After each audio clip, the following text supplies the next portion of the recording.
Mistress Mary quite contrary. Mary had to Mary had liked to look at her mother from a distance, and she had thought her very pretty. But as she knew very little of her, she could scarcely have been expected to love her or miss her very much when she was gone. She did not miss her at all, in fact, and as she was a self-absorbed child, she gave her entire thought to herself, as she had always done. If she had been older, she would no doubt have been very anxious at being left alone in the world. But she was very young, and as she had always been taken care of, she supposed she always would be. What was thought what she thought was that she would like to know if she was going to nice people, who would be polite to her and give her her own way, as her ayah and the other servants had done. She knew that she was not going to stay at the English clergyman's house where she was taken at first. She did not want to stay. The English clergyman was poor, and he had 5 children nearly all the same age, and they wore shabby clothes, and were always quarreling and snatching toys from each other. Mary hated their untidy bungalow, and was so disagreeable to them that after the first day or two nobody would play with her. By the second day they had given her a nickname which made her furious. It was Basil who thought of it. Oh, Basil. Basil was a little boy with impudent blue eyes and a turned-up nose, and Mary hated him. She was playing by herself under a tree, just as she had been playing the day the cholera broke out. She was making heaps of earth and paths for a garden, and Basil came and stood near to watch her. Presently he got rather interested and suddenly made a suggestion. "Why don't you put a heap of stones there and pretend it's a rockery?" he said. "There, in the middle," and he leaned over her to point. "Go away!" cried Mary. "I don't want boys. Go away!" For a moment Basil looked angry, and then he began to tease. He was always teasing his sisters. He danced around and around her and made faces and sang and laughed. "Mistress Mary, quite contrary, how does your garden grow? With silver bells and cockle shells and marigolds all in a row." He sang it until the other children heard and laughed too, and the crosser Mary got the more they sang, "Mistress Mary, quite contrary." And after that, as long as she stayed with them, they called her Mistress Mary quite contrary, when they spoke of her to each other, and often when they spoke to her. "You are going to be sent home," Basil said to her, "at the end of the week, and we're glad of it." "She doesn't know where home is," said "Oh, I'm glad of it too," answered Mary. "Where is home?" "She doesn't know where home is," said Basil, with 7-year-old scorn. "It's England, of course. Our grandmamma lives there, and our sister Mabel was sent to her last year. You are not going to your grandmamma. You have none. You are going to your uncle. His name is Mr. Archibald Craven." "I don't know anything about him," snapped Mary. "I know you don't," Basil answered. "You don't know anything. Girls never do. I heard father and mother talking about him. He lives in a great big desolate old house in the country, and no one goes near him. He's so cross he won't let them, and they wouldn't come if he would let them. He's a hunchback, and he's horrid." "I don't believe you," said Mary, and she turned her back and stuck her fingers in her ears, because she would not listen any more. But she thought over it a great deal afterwards, and when Miss Crawford told her that night that she was going to sail away to England in a few days and go to her uncle, Mr. Archibald Craven, who lived at Misselthwaite Manor, she looked so stony and stubbornly uninterested that they did not know what to think about her. They tried to be kind to her, but she only turned her face away when Miss Crawford attempted to kiss her, and held herself stiffly when Mr. Crawford patted her shoulder. "She is such a plain child," Miss Crawford said pityingly afterward, "and her mother was such a pretty creature. She had a very pretty manner, too, and Mary has the most unattractive ways I ever saw in a child. The children call her Mistress Mary quite contrary, and though it's naughty of them, one can't help understanding it. Perhaps if her mother had carried her pretty face and her pretty manners oftener into the nursery, Mary might have learned some pretty ways, too. It is very sad, now the poor beautiful thing is gone, to remember that many people never even knew that she had a child at all." "I believe she scarcely ever looked at her," sighed Mrs. Crawford. "When her ayah was dead there was no one to give a thought to the little thing. Think of the servants running away and leaving her all alone in that deserted bungalow. Colonel McGrew said he nearly jumped out of his skin when he opened the door and found her standing by herself in the middle of the room." Mary made the long voyage to England under the care of an officer's wife who was taking her children to leave them in a boarding school. She was very much absorbed in her own little girl and boy, and was rather glad to hand the child over to the woman Mr. Archibald Craven sent to meet her in London. The woman was his housekeeper at Misselthwaite Manor, and her name was Mrs. Medlock. She was a stout woman, with very red cheeks and sharp black eyes. She wore a very purple dress, a black silk mantle with jet fringe on it, and a black bonnet and purple velvet flowers which stuck up and trembled when she moved her head. Mary did not like her at all, but as she very seldom liked people, there was nothing remarkable in that. Besides which, it was very evident Mrs. Medlock did not think much of her. "My word, she's a plain little piece of goods," she said, "and we'd heard that her mother was a beauty. She hasn't handed much of it down, has she, ma'am?" "Perhaps she will improve as she grows older," the officer's wife said good-naturedly. "If she were not so sallow and had a nicer expression. Her features are rather good. Children alter so much."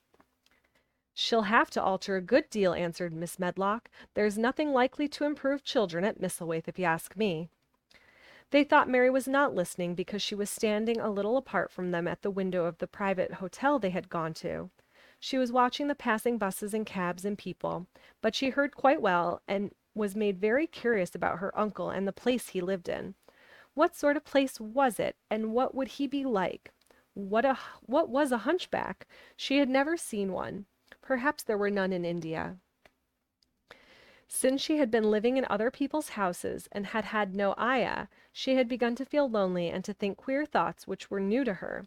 She had begun to wonder why she was never seemed to belong to anyone, even when her father and mother had been alive. Other children seemed to belong to their fathers and mothers, but she had never seemed to really be anyone's little girl. She had had servants and food and clothes, but no one had taken any notice of her. She did not know that this was because she was a disagreeable child, but then of course she did not know she was disagreeable. She often thought that other people were, but she did not know that she was to so herself. She thought Mrs. Medlock the most disagreeable person she had ever seen, with her common, highly colored face and her common fine bonnet. When the next day they set out on their journey to Yorkshire, she walked her to the railway carriage, with her head up and trying to keep as far away from her as she could, because she did not want to seem to belong to her. It would have made her very angry to think people imagined she was her little girl. But Mrs. Medlock was not in the least disturbed by her and her thoughts. She was the kind of woman who would stand no nonsense from young ones. At least that is what she would have said if she had been asked. She had not wanted to go to London, but she had a comfortable, well-paid place as housekeeper at Misselthwaite Manor, and the only way in which she could keep it was to do at once what Mr. Archibald Craven told her to do. She never dared to even ask a question. "Captain Lennox and his wife died of the cholera," Mr. Craven had said in his short, cold way. "Captain Lennox was my wife's brother, and I am their daughter's guardian. The child is to be brought here. You must go to London and bring her yourself." So she packed her small trunk and made the journey.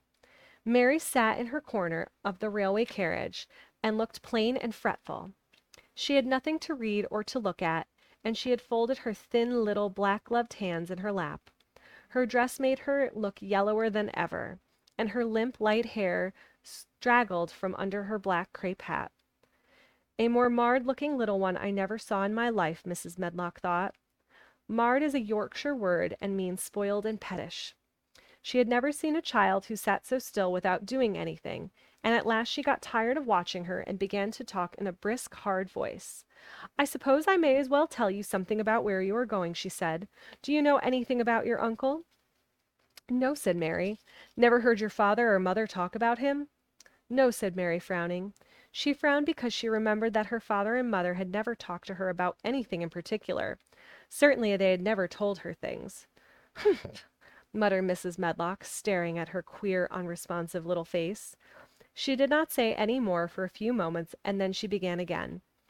"I suppose you might as well be told something to prepare you. You are going to a queer place." Mary said nothing at all, and Mrs. Medlock looked rather discomfited by her apparent indifference. But after taking a breath, she went on. Not but that it's a grand big place in a gloomy way, and Mr. Craven's proud of it in his way, and that's gloomy enough too. The house is 600 years old, and it's on the edge of a moor, and there's near 100 rooms in it, though most of them's shut up and locked. And there's pictures and fine old furniture and things that's been there for ages. And there's a big park round it, and gardens and trees with branches trailing to the ground, some of them. She paused and took another breath. But there's nothing else, she ended suddenly. Mary had begun to listen in spite of herself.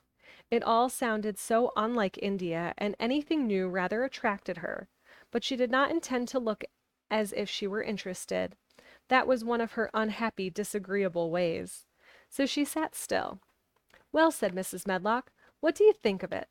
Nothing, she answered. I know nothing about such places.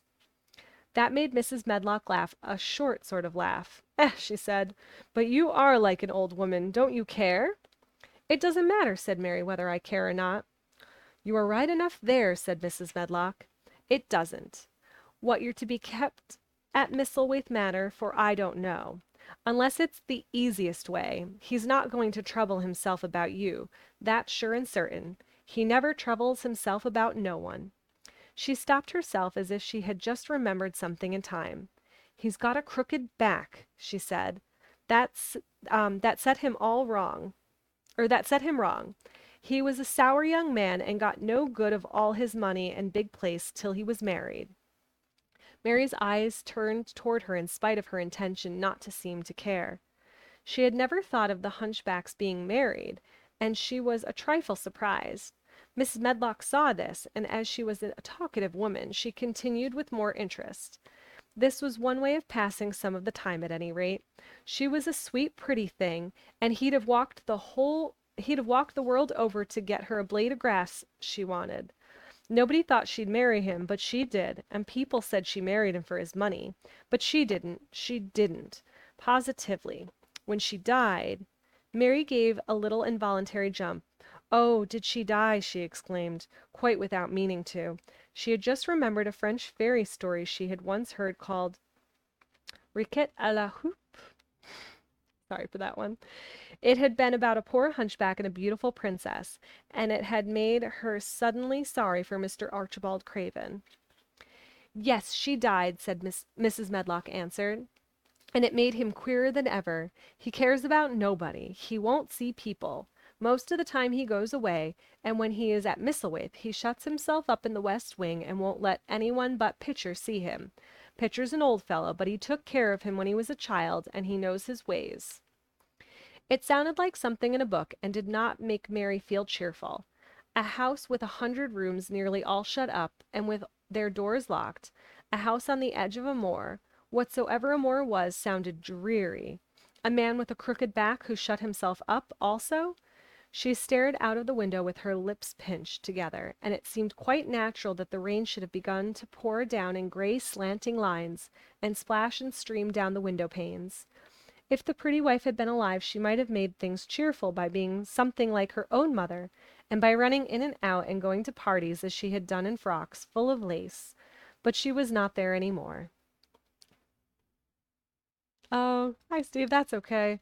I know this is your favorite book, and you already know all about it. Um, you needn't expect to see him, because 10 to 1 you won't, said Mrs. Medlock. And you mustn't expect that there will be people to talk to you. You'll have to play about and look after yourself. You'll be told what rooms you can go into and what rooms you're to keep out of. There's gardens enough, but when you're in the house, don't go wandering and poking about. Mr. Craven won't have it. I shall not want to go poking about, said sour little Mary, and just as suddenly as she had begun to be rather sorry for Mr. Archibald Craven, she began to cease to be sorry and to think he was unpleasant enough to deserve all that had happened to him. And she turned her face towards the streaming panes of the window of the railway carriage, and gazed out at the gray rainstorm, which looked as if it would go on forever and ever. She watched it so long and steadily that the grayness grew heavier and heavier before her eyes, and she fell asleep. End of chapter 2.